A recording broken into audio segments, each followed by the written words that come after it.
मेरा आदरणीय नमस्कार सभी को। मेरा नाम विवेक गुरुंग है।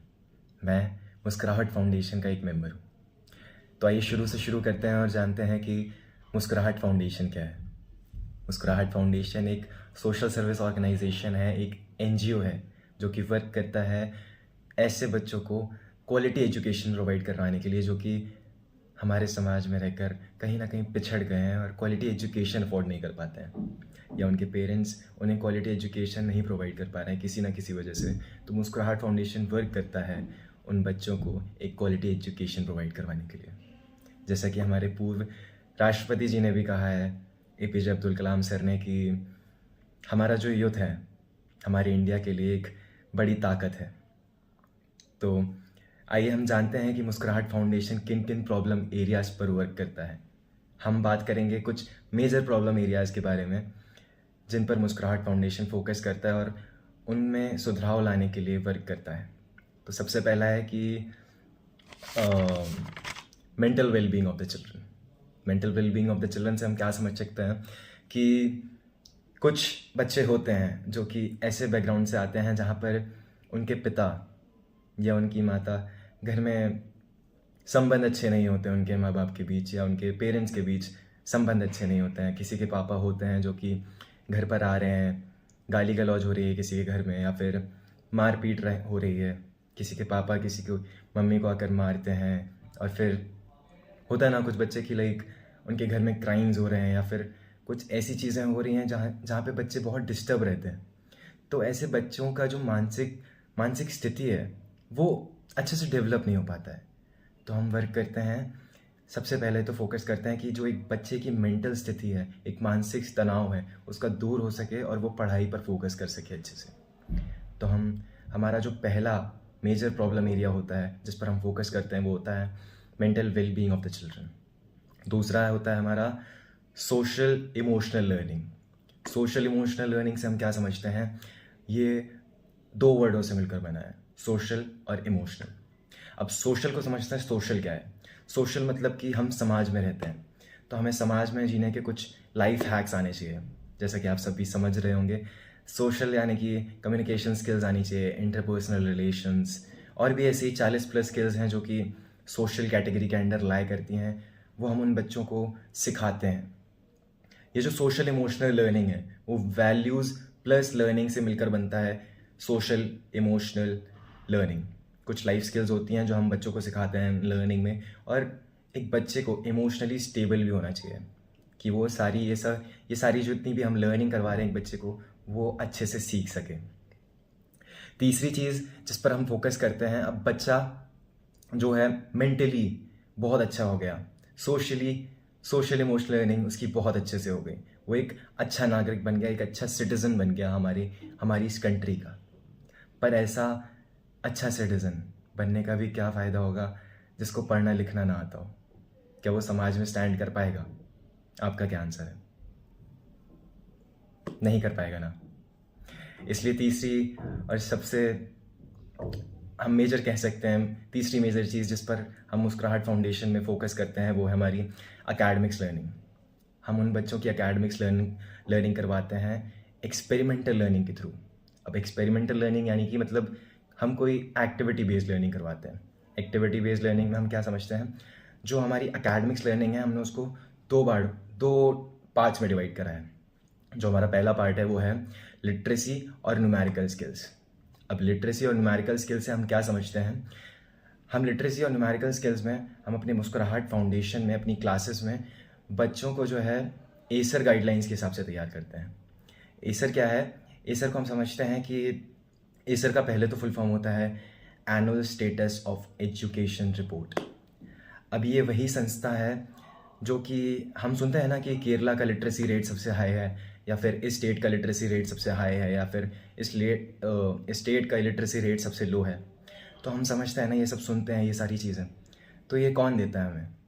ये एसर देता है हमें। तो हम अपने बच्चों की भी एसर गाइडलाइंस के हिसाब से एक रिपोर्ट तैयार करते हैं। हमारे जो टीचर होते हैं मुस्कुराहट पर, वो एक एसर रिपोर्ट तैयार करते हैं, और जिन बच्चों की भी 2 स्टार से रेटिंग कम होती है या 4 स्टार से रेटिंग कम होती है, हम मिनिमम फोकस करते हैं कि उन बच्चों की जो रेटिंग है वो एटलीस्ट मिनिमम से मिनिमम 4 स्टार तो रहे आउट ऑफ 5। हम ये फोकस करते हैं। जो दूसरा भाग है हमने जिसको एकेडमिक्स लर्निंग में बांटा है, दूसरा पार्ट जो हमारा है वो होता है हमारी कंसेप्चुअल लर्निंग के ऊपर। कंसेप्चुअल लर्निंग में हम एक्सपेरिमेंटल लर्निंग करवाते हैं अपने बच्चों को, एक्टिविटी बेस्ड लर्निंग करवाते हैं। अब इसको मैं आपको एक एग्जाम्पल के साथ समझाता हूँ। आप सभी ने तारे ज़मीं पर देखी होगी, राइट? अब तारे ज़मीं में जो ईशान नाम का लड़का था, उसको जब एक टीचर पढ़ा रहा होता है नॉर्मली, तो उसको चीज़ें समझ नहीं आती इतनी आसानी से। पर जब वो आमिर खान से मिलता है और आमिर खान जब उसको एक्टिविटी बेस्ड लर्निंग करवाते हैं तो उसको चीज़ें कितने अच्छे से समझ आने लग जाती हैं। आपने अगर देखी हो तो आप मुझसे रिलेट कर पा रहे होंगे। वरना मैं एक और एग्जांपल देता हूँ आपको। हमने छोटे में हम सभी ने फेजेस ऑफ मून पढ़े हैं और ज्योग्राफी में हमने रॉक सिस्टम के बारे में पढ़ा है। अब मैं अगर आपसे पूछूं कि डायग्राम अगर आपको एक फेजेस ऑफ मून का बनाने को आए और आपको अगर एक दूसरी जगह आए कि identify the types of rocks, तो दोनों में से आपको कौन सा आसान लगेगा? जाहिर सी बात है फेजेस ऑफ मून, राइट? क्योंकि हम फेजेस ऑफ मून रोज देख रहे हैं, उसको फील कर रहे हैं, लाइक हम अपनी नेकेड आइज से उसको देख पा रहे हैं, रोज देख रहे हैं, तो जाहिर सी बात है कि हमें वो सबसे ज़्यादा आसान लगेगा, राइट? तो यही कहलाती है एक्टिविटी बेस्ड लर्निंग। अब एक और एग्जांपल समझाता हूँ। जैसे ओजोन लेयर है हमारी, ओजोन लेयर के बारे में सभी ने सुना होगा, पर मैं अगर आपसे पूछूं कि उसके ऊपर की लेयर, उसके ऊपर की लेयर, उसके ऊपर की लेयर, तो क्या आप बताएं? तो क्या आप बता पाएंगे मुझे? नहीं ना, ओजोन लेयर से ऊपर की लेयर ही नहीं सुनी होगी। That's the fact, that's the difference कि एक एक्सपेरिमेंटल लर्निंग में एक और एक सादा लर्निंग में ये फ़र्क होता है। तो हम ये कंसेप्चुअल लर्निंग अपने बच्चों को कैसे करवाते हैं? हम हर एक चैप्टर के बाद उनके लिए एक एक्टिविटी रखते हैं। आप ये एक्टिविटीज़, कौन कौन सी एक्टिविटीज़ होती हैं, क्या क्या एक्टिविटीज़ हो सकती हैं, ये आप हमारी वेबसाइट पर जाकर देख सकते हैं, मुस्कुराहट फाउंडेशन की वेबसाइट पर, ऑफिशियल वेबसाइट पर। तो हर चैप्टर के बाद हम एक एक्टिविटी रखते हैं और उस एक्टिविटी के बेसिस पे हम एटलीस्ट कोशिश करते हैं, कोशिश नहीं करते, हम रखते ही हैं। हर एक एक्टिविटी के बाद हम 5 क्वेश्चन रखते हैं अपने बच्चों के लिए। तो ऐसे हम अपने बच्चों को एकेडमिक्स लर्निंग करवाते हैं। और फिर मैं बात करूं तो आप में से बहुत से लोग होंगे जो मुझसे बोलेंगे कि नहीं, हम पैसे डोनेट नहीं कर सकते, हम खाना डोनेट कर सकते हैं, हम स्टेशनरी डोनेट कर सकते हैं, या फिर हम बुक्स डोनेट कर सकते हैं। तो मैं जो ऐसा सोचते हैं उन लोगों से ये कहना चाहूँगा कि अगर आप हमारे इंडिया की स्थिति देखेंगे और हमारे गवर्नमेंट स्कूल्स में, म्यूनिसिपल स्कूल्स में अगर जाएंगे और उन बच्चों से अगर पूछेंगे, जैसे कि हमने पूछा है उनसे, उनका सर्वे किया है, अगर आप उनसे पूछेंगे तो वो बताएंगे आपको कि खाने की कमी नहीं है, बुक्स की कमी नहीं है, कमी है तो सिर्फ एक अच्छे टीचर की, अच्छी एजुकेशन की। हमारा एजुकेशन सिस्टम पिछड़ रहा है, हमारे बच्चों का फ्यूचर पिछड़ रहा है, हमारी इंडिया की ताकत पिछड़ रही है, क्योंकि हमारी इंडिया की ताकत हमारे आने वाले बच्चे हैं, हमारे आने वाला यूथ है, वो पिछड़ रहा है। तो उसके लिए इसको मैं समझाना चाहूँगा आपको कि खाना जो है, बुक्स जो है, यूनिफॉर्म जो है, हर गवर्नमेंट स्कूल में आजकल प्रोवाइड होती है, पर प्रोवाइड नहीं होता है तो क्या? एक क्वालिटी एजुकेशन नहीं मिल पाती है हमारे बच्चों को। और आप यकीन नहीं मानेंगे कि हमारे जो शेल्टर होम्स होते हैं, वहाँ पर एक कमरा भर के बुक्स रखी रहती हैं हमारे पास, पर जिस कमरे में वो बुक्स रखी रहती है ना, उसकी जो छत होती है, वो छत बारिश के मौसम में टपक टपक टपक चूती रहती है, और उस रूफ को ठीक करवाने के लिए, रिपेयर करवाने के लिए हमारे पास पैसे नहीं होते हैं। आप यकीन नहीं मानेंगे कि हमारा जो सबसे बड़ा स्टेशनरी डोनर है वो हमारे ही शेल्टर होम्स और ऑर्फनेजेस हैं। वो जो शेल्टर होम्स है ना, वो हमें डोनेट करते हैं स्टेशनरी, बुक्स, पर उनके पास खुद पैसे नहीं हैं वो रूफ अपनी रिपेयर करवा सके, उनके पास एक प्रॉपर कमरा नहीं है। आप समझ पा रहे हैं? अब मैंने आपको ये समझा दिया कि हमें पैसे ही क्यों चाहिए। अब मैं आपको आगे आने वाली वीडियो में ये समझाऊंगा कि हमें पैसा किस लिए चाहिए। पैसा जितना भी हमारा खर्च होता है ना, मोस्टली हमने उसको 3 कैटेगरीज में बांट रखा है। 3 चीज़ों में सबसे ज़्यादा खर्च होता है, जो कि पहली कैटेगरी है हमारे टीचर्स की। टीचर्स अब हमारे ऐसे नहीं है कि सुबह कोई अपने घर से खाना बना के आ रहा है या कोई अपने घर वालों से झगड़ के आ रहा है। नहीं, हमारे जो टीचर हैं ना, प्रॉपर बीएड क्वालिफाइड टीचर्स हैं, प्रॉपर डिग्री होल्ड करते हैं, वैसे टीचर्स हैं हमारे पास। और हमारे जो टीचर हैं ना, फुल टाइम टीचर हैं हमारे, पर 15 बच्चों के लिए सॉरी, मैं माफ़ी चाहूँगा, पर हमारे पर 15 बच्चों के लिए एक टीचर है। For every 15 children we have one मुस्कुराहट टीचर। और ये टीचर जो है वो एक प्रॉपर डिग्री होल्ड करता है, प्रॉपर टाइम देता है बच्चों को, उनकी एक रिपोर्ट तैयार करता है, और उसी रिपोर्ट के बेसिस पे हम अपने बच्चों की जो है प्रोग्रेस देख पाते हैं कि हमारा बच्चा प्रोग्रेस कर रहा है अच्छे से या फिर नहीं कर रहा है। ठीक है। और हम बच्चों को 3-3 घंटे के स्लॉट्स में पढ़ाते हैं। अब हमारा टीचर घर से इन 3 घंटों के लिए अच्छे से प्रिपेयर होकर आता है कि आज मैं 3 घंटों में इस बैच को ये चीज़ पढ़ाऊँगा, फिर दूसरे बैच को ये चीज़ पढ़ाऊँगा। तो हमारे टीचर्स अच्छे से घर से प्रिपेयर होकर आते हैं। जो हमारा दूसरा सबसे मेजर कैटेगरी है, पैसा हमारा कहाँ लगता है, वो आता है इंफ्रास्ट्रक्चर। अब अगर गर्मी है तो ऑफकोर्स जाहिर सी बात है कि बच्चों को गर्मी लगेगी, पसीने से लथपथ हो जाएंगे हमारे बच्चे। एटलीस्ट एक कमरे में एक पंखा तो होना ही चाहिए ना उन बच्चों के लिए। ऑफकोर्स जाहिर सी बात है कि अगर हमारा टेम्परेचर, ओजोन लेयर हमारी डिप्लीट हो रही है, हमारा टेम्परेचर इतना बढ़ रहा है अर्थ का, तो गर्मी बढ़ती जा रही है। और अगर गर्मी होगी तो बच्चे ढंग से फोकस नहीं कर पाएंगे पढ़ाई के ऊपर, पसीना टपकेगा, आप समझ रहे हैं, कितना कंजस्टेड हो जाएगा। तो एटलीस्ट एक कमरे में, एक रूम में एक पंखा तो होना ही चाहिए, प्रॉपर लाइट्स होनी चाहिए कि लाइक अच्छे से बच्चे देख पा रहे हैं, उनकी आंखें ख़राब नहीं हो रही हैं, है ना। और इसके अलावा जो हमारी टीम होती है, वो हमारी टीम ऐसा तो होता नहीं है कि बच्चों के आसपास ही रहती हो, बच्चे जहाँ हम पढ़ाते हैं वहाँ आसपास ही रहती हो। हमारी टीम जगह जगह से ट्रैवल करती है, बच्चों के पास उनकी लोकेशन पे जाती है और बच्चे इकट्ठा करती है, फिर उनको पढ़ाती है। और प्लस हमें एक प्रॉपर लोकेशन भी चाहिए पढ़ाने के लिए।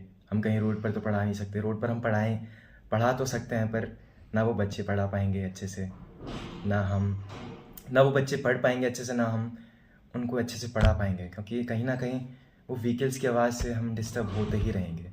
तो एक प्रॉपर लोकेशन भी होनी चाहिए। तो हमारा दूसरा जो मेजर सेक्टर है जहाँ पर हमारा पैसा खर्च होता है, वो है इंफ्रास्ट्रक्चर हमारा। तीसरा जो हमारा मेजर सेक्टर है जहाँ पर हमारा पैसा खर्च होता है, to keep this system going on smoothly, spontaneously, हमारा ये सिस्टम जितना भी है मुस्कुराहट का, अच्छे से चलता रहे, उसके लिए हमारी एक पीछे हमारी ऑर्गेनाइजिंग टीम है, एक हमारी अकाउंट्स टीम है, हमारी फाइनेंशियल टीम है, हाँ, ऐसी हमारी बहुत बड़ी टीम है। और हम प्लस इंटर्न्स भी हायर करते हैं, तो उनको स्टाइपेंड्स भी देने होते हैं। इंटर्न्स हम इसलिए हायर करते हैं क्योंकि हमारी क्राउड फंडिंग में मदद हो सके। जितने ज़्यादा हमारा कनेक्शन बढ़ेगा, उतनी ज़्यादा हमारी क्राउड फंडिंग बढ़ेगी, हम उतने बच्चों को क्वालिटी एजुकेशन प्रोवाइड कर सकते हैं। आप समझ रहे हैं।